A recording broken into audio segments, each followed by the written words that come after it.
Glória a Deus.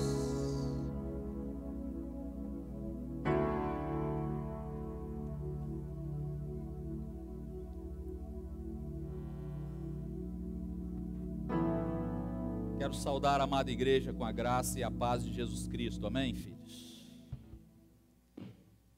Que tempo precioso, tempo maravilhoso é esse tempo na presença do nosso Deus. E eu quero compartilhar com vocês uma mensagem. E essa mensagem, ela vai começar hoje, e se Deus assim permitir, vai terminar domingo de manhã. Então não é uma série de mensagens, é uma mensagem só. E eu não vou pregar essa mensagem toda hoje. Então 50% da mensagem será pregada hoje. E a minha oração é que você venha no domingo pela manhã para receber a mensagem completa. E esse tempo é um tempo onde nós precisamos entender o que Deus está fazendo. Qual é a obra do Senhor no nosso meio nesse tempo. Uma obra de preparar a sua igreja, preparar os teus filhos para o encontro com Ele. Entenda uma coisa. Põe isso no seu coração, você que aqui está, você que está em casa, você que vai nos ouvir num outro momento. Nós somos a geração que vamos ver a volta do Senhor. E tudo o que está acontecendo e o que vai acontecer são apenas sinais que vão estar mostrando para nós, os filhos do Senhor, que a volta do Senhor está próxima. E a palavra de Deus ela é muito clara. Aquele que está limpo, limpe-se ainda mais. Aquele que está sujo, suje-se ainda mais. Eu não sei se você entende isso. Porque no final dos tempos não vai ter mais tempo de brincar, de servir ao Senhor. Não vamos mais ter tempo de estar na igreja e estar no mundo. Não tem mais esse tempo. Ou você vai entrar de cabeça com a sua vida na presença do Senhor, ou você vai entrar de cabeça no mundo e vai servir os prazeres do mundo. É isso que a palavra de Deus está dizendo. Então acabou, não tem mais como ficar em cima do muro. É hora de descer do muro. É hora de escolher um lado. É hora de parar de ser morno. Porque todo morno, o Senhor, Ele sente nojo. Ele sente vontade de vomitar. O que Deus espera dos seus filhos é que sejamos quentes, pegando fogo, inflamados pelo poder do Espírito Santo. Amém? É o que Deus espera de nós. E Ele está colocando a sua igreja numa linha muito fina, porque Ele ama a sua igreja, Ele ama o seu povo. Então o amor de Deus, Ele está sobre nós, e eu quero continuar falando sobre a graça de Deus, mas de uma maneira um pouco mais profunda, um pouco mais direta. Tá ligado aí? Joga para mim aí, por favor. Ah, lá eu não vou conseguir ver não, né? Estou sem o retorno do... Mas tudo bem. Eu quero falar com vocês hoje sobre a graça de Deus, e num subtítulo, como Deus disciplina na sua graça. Entenda uma coisa, igreja. A graça de Deus é algo muito tremendo. E é pela graça que nós estamos aqui, amém ou não? Nós fomos salvos pela graça, não tem ninguém que foi salvo de outra maneira. E graça é o que, igreja? É favor imerecido. Então não vem com essa de que você é salvo porque merece. Ninguém merece ser salvo. Ninguém é bonzinho o suficiente para ser salvo. Ninguém é perfeito o suficiente para merecer a salvação. A salvação não é obra de merecimento. A salvação é pura e exclusivamente pela graça de Deus. Amém? Então, quando eu digo assim, uma vez salvo, salvo para sempre, e alguns ficam aborrecidos com isso. Tem gente que se revolta quando isso é ministrado. Sabe por quê? porque não entende que é a graça de Deus. Porque se eu perdesse a salvação uma vez salvo, se você perdesse a salvação uma vez salvo, já não seria pela graça, mas pelo merecimento. Quem está entendendo isso aqui? Diga amém. Então, o Senhor me salvou hoje, e aí eu ando com o peito estufado, nariz em pé, porque agora eu sou salvo. E eu sou salvo porque eu jejuei, eu orei, eu estou envolvido na igreja, eu estou pregando. Bobagem. Aí eu começo a pisar na bola, eu começo a fraquejar, eu começo a ter um comportamento ruim. E aí agora eu estou sentindo peso, porque Deus ele tirou a salvação de mim, porque eu não merecia. Mas antes eu merecia, agora eu não mereço mais porque eu pequei. Se você continuar entendendo assim, a salvação é por obra de merecimento. Então, Jesus morreu em vão naquela cruz.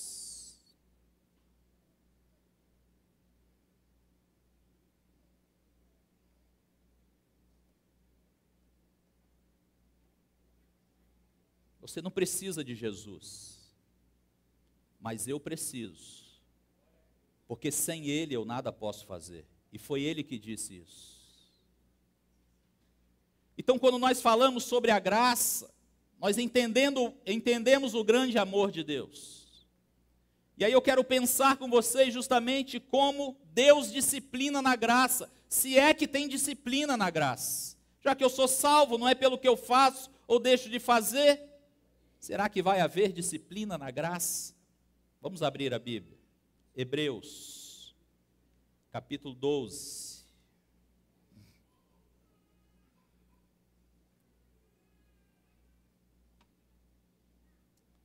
Versículos de 6 a 8.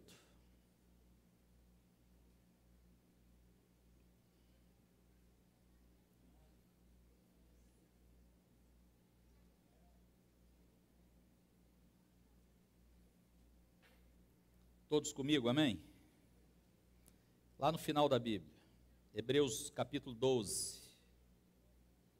Hebreus capítulo 12, versos de 6 a 8.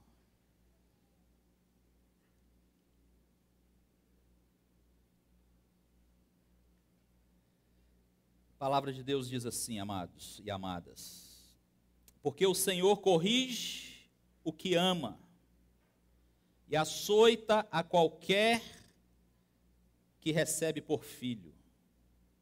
Se suportais a correção, Deus vos trata como filhos, porque que filho há a quem o pai não corrige? Mas, se estais sem disciplina, da qual todos são feitos participantes, eu vou ler de novo, do qual todos, sem exceção, são feitos participantes, sois então bastardos e não filhos. Vamos orar, por favor. Espírito Santo de Deus, tudo o que queremos e precisamos é que o Senhor venha mover-se neste lugar, nos levando a entender a Tua graça, a entender a Tua palavra, a entender o que o Senhor verdadeiramente quer revelar para nós esta noite. Que o nosso entendimento, que o nosso coração, que a nossa atenção esteja totalmente voltada para o Senhor. É a minha oração em nome de Jesus. Amém e amém.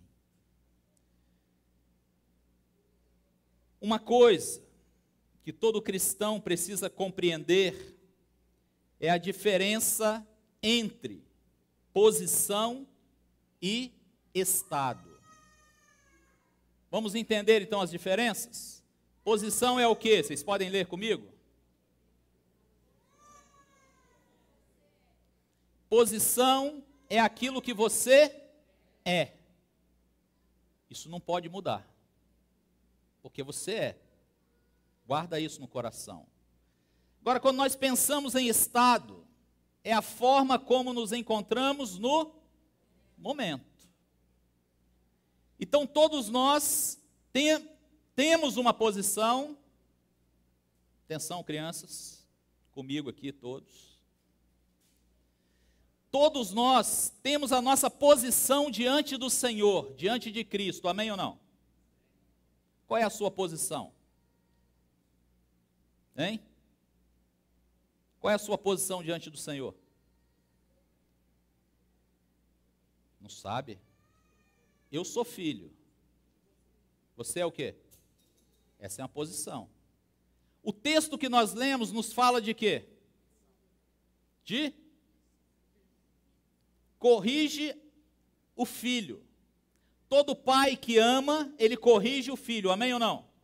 E quando ele corrige o filho deixou de ser filho porque foi corrigido ou continua na mesma posição? Quando você corrige o seu filho, ele fez uma coisa errada, você foi lá e corrigiu. Porque você corrigiu, ele deixou de ser seu filho? Diga amém, quem está entendendo isso. A sua posição não muda diante do Senhor. A minha posição não muda diante do Senhor. Mesmo quando eu falho, mesmo quando eu erro, mesmo quando eu piso na bola. Mas o estado é a forma como nos encontramos no momento. Então o estado, ele muda, ele varia, dependendo do momento em que eu e você estamos vivendo. Mas a posição, ela não muda. Amém, filhos? Hein, jovens? Comigo? Hein? Comigo aqui? Se liga, hein? Fica ligado. Deus está falando. Posição e estado. Amém? Depois eu vou te perguntar. Vamos ficar ligado, porque essa palavra é uma revelação de Deus para nós. Posição é aquilo que somos em Cristo diante dos olhos de Deus.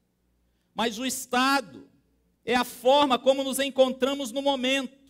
A vontade de Deus é que o nosso estado seja coerente com a nossa posição. Essa é a vontade de Deus, que o meu estado e o seu estado esteja em coerência com a sua posição.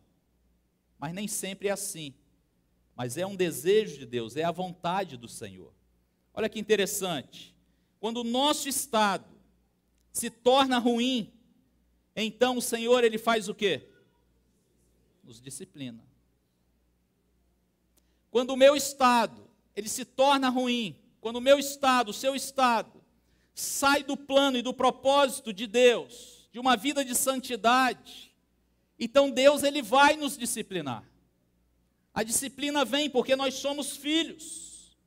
Então nós vamos ver a diferença entre posição e estado. Nós queremos pensar com vocês isso. Daqui a pouco nós vamos botar projetar ali. Mas o nosso estado, ele muda todo dia.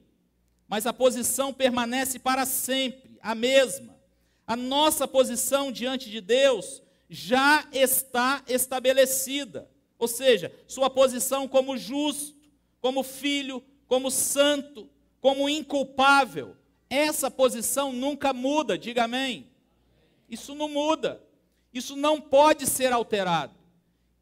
Independente do que você faz ou não, independente do seu estado ou não, a sua posição de santo, de filho, de inculpável, essa posição, ela nunca muda diante dos olhos de Deus. Muda muitas vezes diante dos nossos olhos, que julgamos um ao outro. E eu fico preocupado com aqueles que ainda estão usando o capacete de bronze, que ainda estão julgando as pessoas. Isso me preocupa muito. Mas Deus é aquele que tem removido o capacete de bronze. A sua posição, portanto, nunca muda, mas o seu estado sim. Às vezes, você se sente entusiasmado e outras vezes fica deprimido. Não é assim? Estou entusiasmado, estou animado, aí de repente eu passo um momento, uma hora, alguns dias, aquele entusiasmo que você estava aqui vibrando na presença de Deus, agora você fica deprimido, está no canto. Mudou o estado. O estado, ele altera, o estado, ele muda. Amém ou não? Vamos pensar aqui.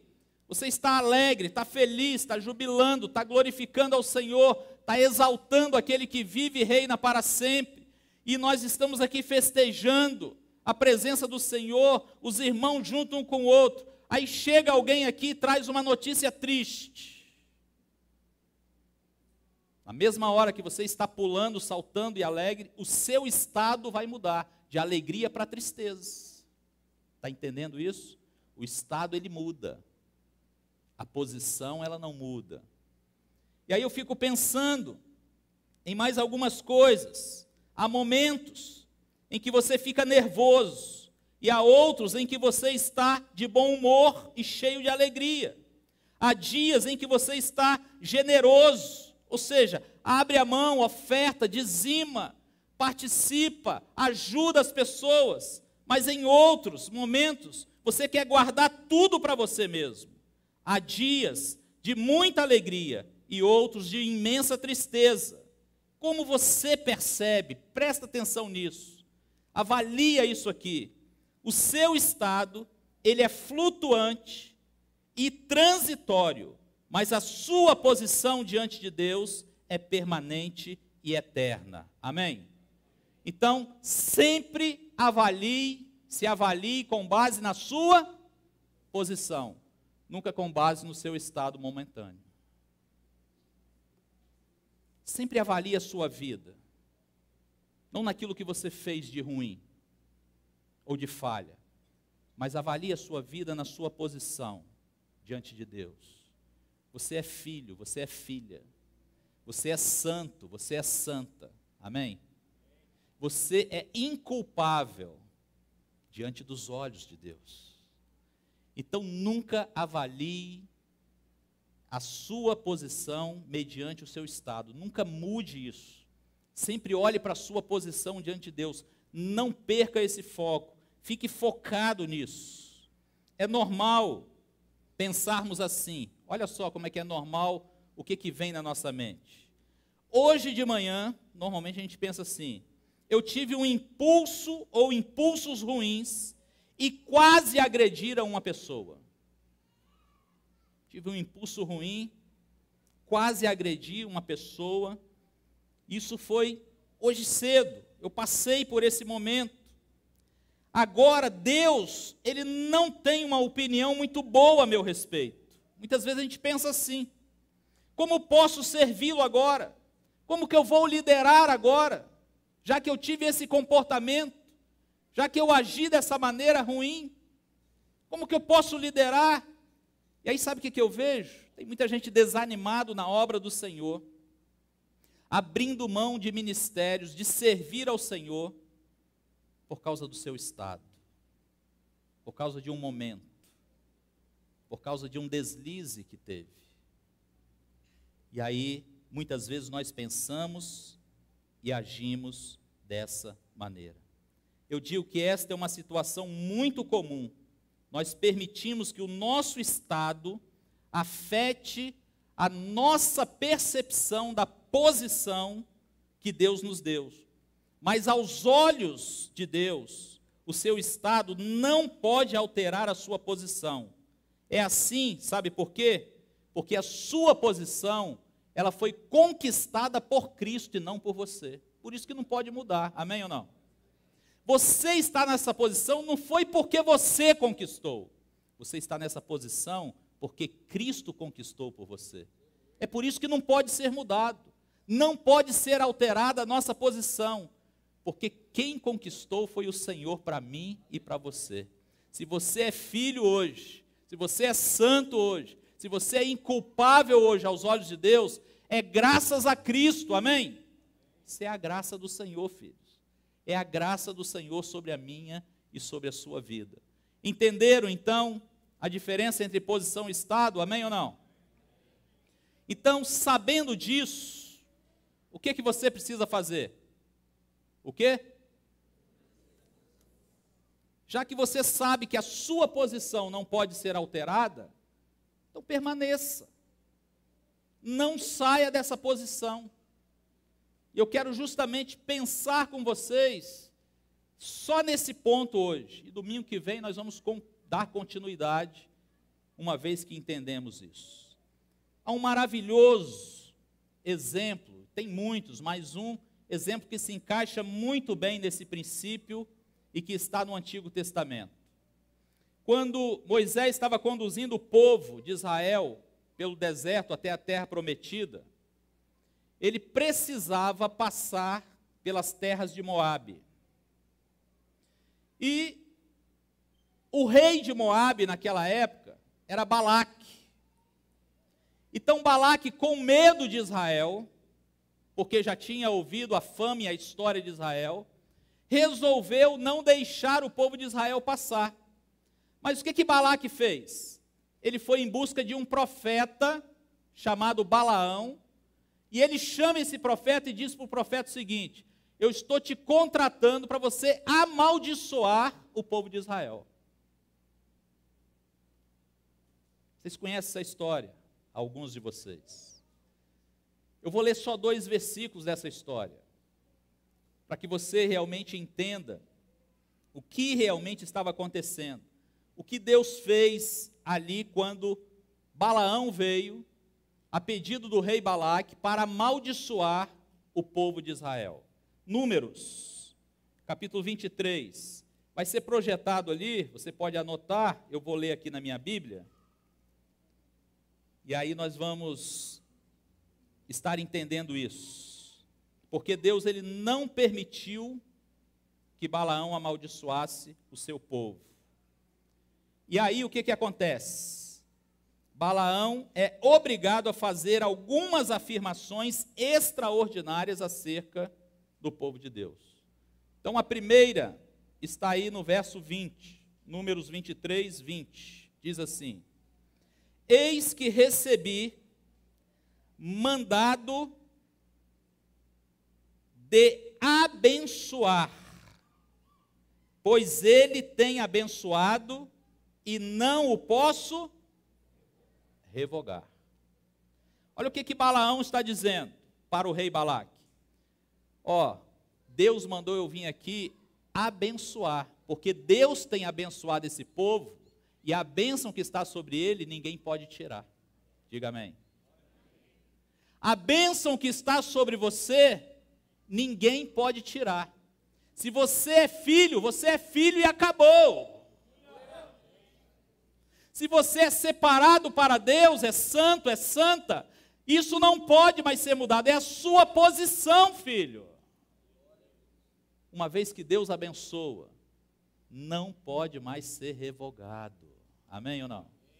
Por isso que eu me preocupo quando nós entramos numa posição de ficar julgando os outros pelo Estado. Cuidado ao julgar ou lançar palavras malditas sobre filhos de Deus, porque eles já são abençoados do Senhor, como nós somos neste lugar. Diga amém. Isso é tremendo. Então essa é a primeira coisa que aconteceu. Mas olha o verso seguinte, o verso 21. Olha que tremendo. Não viu iniquidade em... O que Deus não viu em Israel? Não viu iniquidade, não viu pecado. Dá uma pausa aqui, olha aqui para mim. Será que Israel não tinha pecado, filho? E como tinha? Será que Israel não estava falhando, murmurando, se rebelando contra a autoridade dos líderes, reclamando de tudo e de todos, de vez em quando sentindo saudade do Egito, construindo bezerro de ouro e adorando, dizendo que aquele foi o Deus que tirou eles? Mas quando você vem para a Bíblia, filho, olha só, não viu iniquidade em Israel, nem contemplou maldade em Jacó. O Senhor seu Deus é com ele, e nele, e entre eles, se ouve o quê? Alarido de um rei. Meu Deus. Vamos entender isso aqui. Vamos avançar nessa direção. Ele diz que o Senhor não viu iniquidade em Israel. Veja que afirmação espantosa. Essa é a nossa posição na aliança. Amém? É a nossa posição na nova aliança, pois ele disse: das tuas iniquidades, dos teus pecados, eu não me lembrarei mais. Deus já disse isso para nós. Você entendeu isso? Dos meus pecados, das minhas iniquidades, o Senhor não se lembrará mais. Deus não disse que não havia pecado em Israel. Ele apenas diz que não vê pecado em Israel. Ele não está dizendo que não havia pecado na minha e na sua vida. Ele está dizendo que ele olha para mim e olha para você e não vê pecado. Diga amém. Eu amo esse Deus. Toca aqui para mim então, por favor. Vamos começar a entender isso aqui. Porque vai ficando bom quando a gente começa a entender o grande amor do Senhor para com a nossa vida. Não devemos nunca, guarda isso aqui no seu coração, não devemos nunca, em momento algum, em hipótese alguma, pensar que não há pecado em nós. Nunca devemos pensar isso, porque há pecado em nós. Entende isso? O que eu e você precisamos entender? Devemos declarar ousadamente que o Senhor não vê iniquidade em nós. Nós sabemos que somos pecadores. Nós sabemos que falhamos. Mas o que eu e você precisamos declarar é que quando Deus olha para mim e para você, Ele não vê iniquidade. Isso é graça. Isso é graça, filho. E você vai entender por que Deus não vê. Porque que Deus olha para nós e não vê, mesmo sendo pecadores, Ele não vê. Precisamos declarar com ousadia que o Senhor não vê iniquidade em Israel. Sabe por que Deus não viu iniquidade em Israel? Porque no meio do acampamento estava o tabernáculo. E lá no tabernáculo havia o altar de bronze. E o altar de bronze aponta para a cruz. E todos os dias, lá no Antigo Testamento, o cordeiro era imolado neste altar, lembrando-nos do Senhor Jesus. Guarda isso. E aí eu começo a entender que a sua posição hoje, é uma posição em Cristo. Estando em Cristo, quando Deus olha para você, sabe o que Ele vê? Ele vê Cristo, irmão. Amém ou não? Se eu estou em Cristo, se você está em Cristo, quando Deus olha para mim, quando Deus olha para você, quem é que Ele está vendo? É Cristo, e Cristo não pecou. Cristo habita nos filhos. Cristo se manifesta nos filhos. Cristo se manifesta através da minha e da sua vida. Ou Ele não habita em você? Porque Ele habita em mim. Sou pecador, sou falho, como você é também. Mas quando Deus me olha, Ele vê a obra consumada de Cristo na minha vida e na sua vida. Sabe por quê? Porque eu aceitei Jesus como meu Senhor e Salvador. E você fez isso também, amém ou não? Você já se entregou ao Senhor, filho. Isso é tremendo, isso é fantástico, isso é maravilhoso. Isso é graça sobre graça. O seu estado, ele pode ser eventualmente ruim, mas a sua posição é eternamente divina. O pai, ele pode discipliná-lo, mas jamais mudará a sua posição de filho.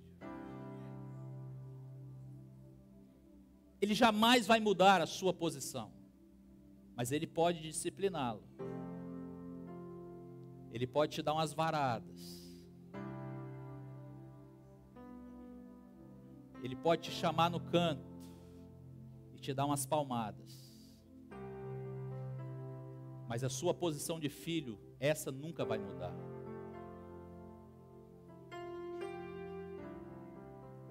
E aí o meu coração se enche de alegria por isso. Se isso tudo era verdade na antiga aliança, muito mais agora, uma vez que Deus disse que somos perdoados e justificados em Cristo. Isso não pode mais ser revogado, não pode mais ser mudado. Alguns acreditam que as suas muitas quedas e que os seus muitos pecados podem fazer com que a sua posição mude diante de Deus, mas isso é mentira do maligno. Não é verdade isso. Pastor, mas eu já caí muitas vezes. Sua posição nunca pode ser mudada. Se você é filho, a sua posição não pode ser mudada. Lembra do texto que nós lemos no início?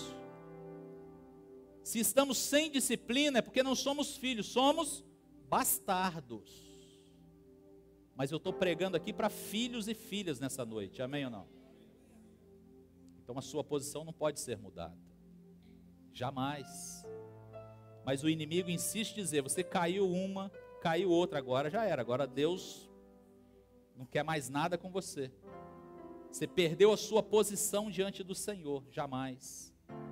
Isso é mentira do inferno e a gente precisa rejeitar essa mentira em nome de Jesus. O pai, ele pode discipliná-lo, mas jamais mudará a sua posição de filho.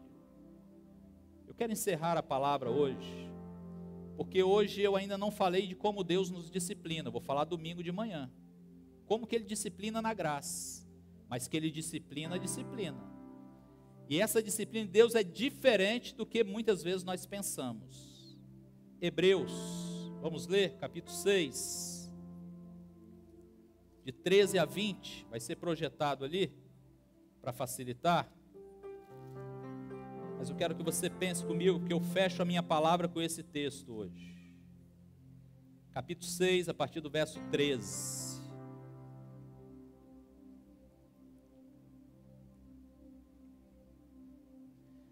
Porque, quando Deus fez a promessa a Abraão, como não tinha outro maior por quem jurasse, jurou por si mesmo, dizendo: certamente, abençoando te abençoarei, e multiplicando te multiplicarei. E assim, esperando com paciência, alcançou a promessa. Porque os homens certamente juram por alguém superior a eles, e o juramento para confirmação é para eles o fim de toda contenda. Pelo que, querendo Deus mostrar mais abundantemente a imutabilidade do seu conselho, aos herdeiros da promessa, se interpôs com juramento. Essa palavra ela se estende a mim e a você, esse verso 17. Vou repetir ele, para que você entenda o final dele. Aos herdeiros da promessa, se interpôs com juramento. Verso 18. Para que por duas coisas imutáveis, nas quais é impossível que Deus minta. Deus não é homem para mentir. É impossível Deus falar uma coisa e depois dizer outra. Deus é verdadeiro, e aquilo que Ele libera é verdade, amém? Tenhamos a firme consolação, eu, você, que pomos o nosso refúgio em reter a esperança proposta, a qual temos como âncora da alma, segura e firme, a qual temos como âncora da alma, segura e firme, e que penetra até o interior do véu. Filho, há segurança na nossa posição em Cristo. Nós estamos firmados na promessa do Senhor, não na minha e na sua. O Senhor nos dá segurança quando Ele nos chamou de filhos. Ele nos deu a vida eterna. E essa posição não pode mudar. Âncora, firme, segura. Ninguém pode mudar isso. Diga amém. Verso 19, verso 20. Onde Jesus, nosso precursor, entrou por nós, feito eternamente sumo sacerdote, segundo a ordem de Melquisedeque. Jesus é o nosso o quê, igreja? Precursor. O que é o precursor? É aquele que foi preparar o caminho. É aquele que entrou primeiro no lugar.